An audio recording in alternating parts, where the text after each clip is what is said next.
Hello students, this is Vipasha Garg. आज lecture है हमारा history of modern western art का। कोड है 402 BFA फोर्थ ईयर के लिए। तो आपका टॉपिक चल रहा था पाब्लो पिकासो, जिसके बारे में हमने कल पढ़ा था।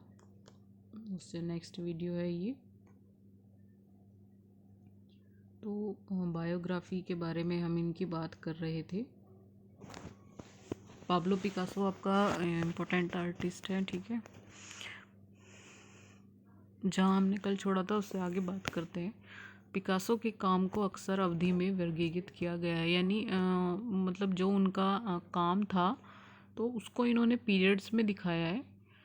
मतलब अगर आप नेट पे सर्च करेंगे तो उसमें पीरियड्स के अकॉर्डिंग इनको डिवाइड किया गया है। अलग अलग पीरियड्स हैं इनके, ठीक है। तो पिकासो के काम को अक्सर अवधि में वर्गीकृत किया जाता है, मतलब डिवाइड किया गया था, जबकि उनके बाद के कई काल के नामों पर बहस की जाती है। यानी उनके बाद की बात है कि उनके काल के नामों पर बहस की जाती थी। उनके काम में सबसे अधिक स्वीकृत अवधि है ब्लू पीरियड, है ना। जो उनका काम था उसमें जो सबसे ज़्यादा स्वीकार की गई थी, स्वीकृत अवधि जो थी वो थी ब्लू पीरियड। अच्छा, इसका टाइमिंग क्या था? 1901 से 1904, ठीक है। 4 साल का था ये ब्लू पीरियड। उसके बाद था रोज़ पीरियड, ये 1904 से 1906 तक था। उसके बाद था अफ्रीकी प्रभावित अवधि, ये 1907 से 1909 तक था। उसके बाद था विश्लेषणात्मक क्यूबिज्म, है ना, क्यूबिज्म जो 1909 से 1912 तक।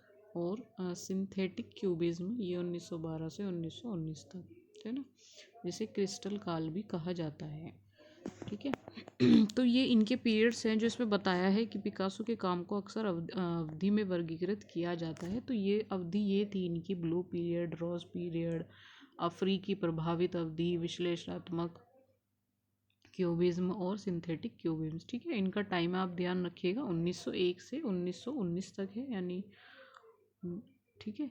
और इसको क्या कहा जाता है? जिसे क्रिस्टल काल भी कहा जाता है। मतलब जो ये काल है उनको क्रिस्टल काल भी कहा जाता है। तो कंटिन्यू है ये, कोई 4 साल का है, कोई 2 साल का है, कोई 3 साल का है ना, कोई 5 साल का है। तो सबका टाइमिंग इसमें अलग अलग है। बाकी आप ये ध्यान रखिएगा, इन सब के नाम ध्यान रखिएगा और इनका सन ध्यान रखिएगा। 1910 के दशक और 1920 के दशक की शुरुआत में पिकासो के अधिकांश कार्य एक नवशास्त्रीय शैली में है। यानी जो 1910 था और जो 1920 है उसका जो दशक की जो शुरुआत है उसमें पिकासो के अधिकांश कार्य जो ज़्यादा से ज़्यादा इनके वर्क थे एक नवशास्त्रीय शैली में है, ठीक है। उनके जो काम थे वो नवशास्त्रीय शैली में थे। और 1920 के दशक के मध्य में उनके काम में अक्सर ये अति यथार्थवाद की विशेषताएं हैं। जो अति यथार्थवाद है जो आपका हो चुका है, ठीक है, उसकी विशेषताएं हैं, जो अति यथार्थवाद की विशेषताएं हैं वो, है ना। तो 1910 के दशक और 1920 के दशक की शुरुआत में पिकासो के अधिकांश कार्य जो है वो एक नवशास्त्रीय शैली में है। और 1920 के दशक के मध्य में उनके काम में अक्सर यथि यथार्थवाद की विशेषताएं हैं। उनका बाद का काम अक्सर उनकी पिछली शैलियों के तत्वों को जोड़ता है। यानी जो उनका बाद का काम है वो उनकी जो पिछली शैलियाँ थी उसके तत्वों को जोड़ता है। अपने लंबे जीवन के दौरान असाधारण रूप से विलुप्त पिकासो ने अपनी क्रांतिकारी कलात्मक उपलब्धियों के लिए सार्वभौमिक यश और अपार सौभाग्य प्राप्त किया, ठीक है। तो मतलब अपने लंबे जीवन काल के दौरान, इनका जीवन काफ़ी लंबा रहा था, तो उन्होंने असाधारण रूप से विपुल पिकासो ने अपनी इनकी क्रांतिकारी कलात्मक जो उपलब्धियां थी, जो इन्होंने वर्क किया था क्रांतिकारी वाला, उसमें सार्वभौमिक यश और अपार सौभाग्य प्राप्त किया। मतलब इन्होंने काफ़ी अच्छा काम किया था, उपलब्धियाँ भी काफ़ी प्राप्त की थी। उसी के बारे में बताया कि इन्होंने अपार सौभाग्य और यश इन्होंने प्राप्त किया था। 20वीं शताब्दी की कला में सबसे प्रसिद्ध हस्तियों में से ये एक बनी है ना। इनकी जो 20वीं शताब्दी थी उसमें कला में ये सबसे प्रसिद्ध हस्तियों में से एक बन गए थे। पाब्लो पिकासो का काफ़ी नाम है आर्टिस्ट में, अपने आप में ये एक अच्छी बहुत प्रसिद्ध हस्ती रही है।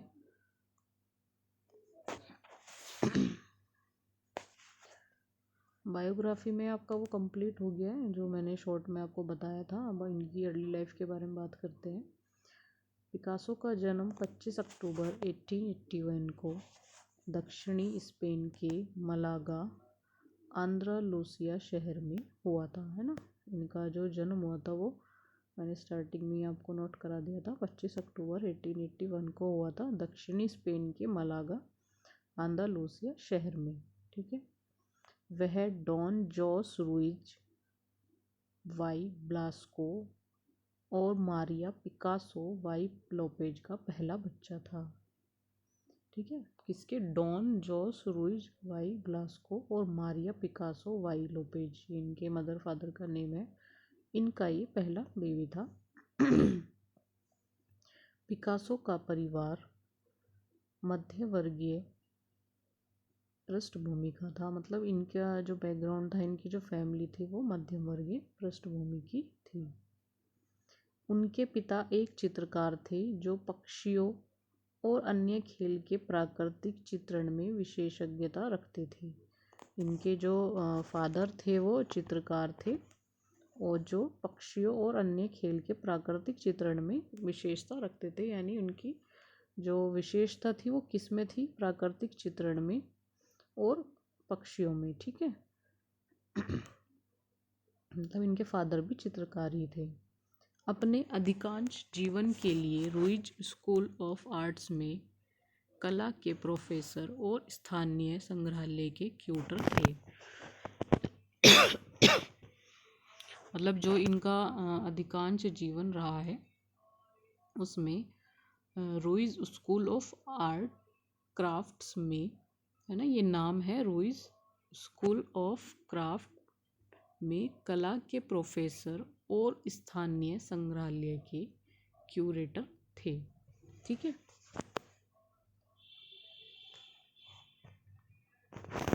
पिकासो ने कम उम्र से ही ड्राइंग के लिए एक जुनून और एक कौशल दिखाया। मतलब बहुत कम उम्र में ही इन्होंने ड्राइंग के लिए जुनून भी दिखाया और अपना कौशल भी दिखाया। कम उम्र से ही मतलब इनको इंटरेस्ट था पिकासो जी को ड्राइंग का, तो उसी में इन्होंने अपना जुनून भी दिखाया और कौशल भी दिखाया।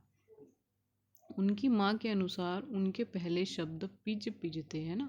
मतलब इनकी माँ ने बताया था कि इनके जो पहले शब्द थे वो पिज पिज थे। और पिज पिज का क्या मतलब है? पिज का एक छोटा शब्द यानी पेंसिल के लिए। ये स्पेनिश शब्द है जो इन्होंने बोला था, इसका जो मीनिंग है वैसे वो पेंसिल है ना। तो उनकी माँ ने ही बताया था कि जो पहला शब्द निकला था वो पिज पिज था, यानी इसको स्पेनिश शब्द बोलते हैं पेंसिल को। 7 साल की उम्र से पिकासो ने अपने पिता से आकृति चित्र और तेल चित्रकला में औपचारिक कलात्मक प्रशिक्षण प्राप्त किया। मतलब 7 साल की उम्र में ही, वही जो अभी हमने स्टार्टिंग में पढ़ा है, इन्होंने कम उम्र में ही ड्राइंग के लिए जुनून दिखाया था। तो 7 साल की उम्र से पिकासो ने अपने पिता से आकृति चित्र, है ना, और तेल चित्रकला में औपचारिक कलात्मक प्रशिक्षण प्राप्त किया। मतलब इन्होंने जो आकृति चित्र और तेल चित्रकला में जो कलात्मक प्रशिक्षण प्राप्त किया था वो अपने पिता से ही किया था और 7 साल की उम्र में किया था। रुइज एक पारंपरिक अकादमी कलाकार और प्रशिक्षक थे, है ना। वो कलाकार भी थे और प्रशिक्षक भी थे, इनके जो फादर थे, जो मानते थे कि उच्च प्रशिक्षण के लिए मास्टर्स की अनुशासित नकल की आवश्यकता होती है। यानी मतलब वो ये मानते थे कि उच्च प्रशिक्षण के लिए मास्टर्स की अनुशासित नकल की आवश्यकता होती है। यानी जो भी आपके मास्टर्स हैं उनकी जो अनुशासिकता है उसकी नकल की आवश्यकता होती है उच्च प्रशिक्षण के लिए।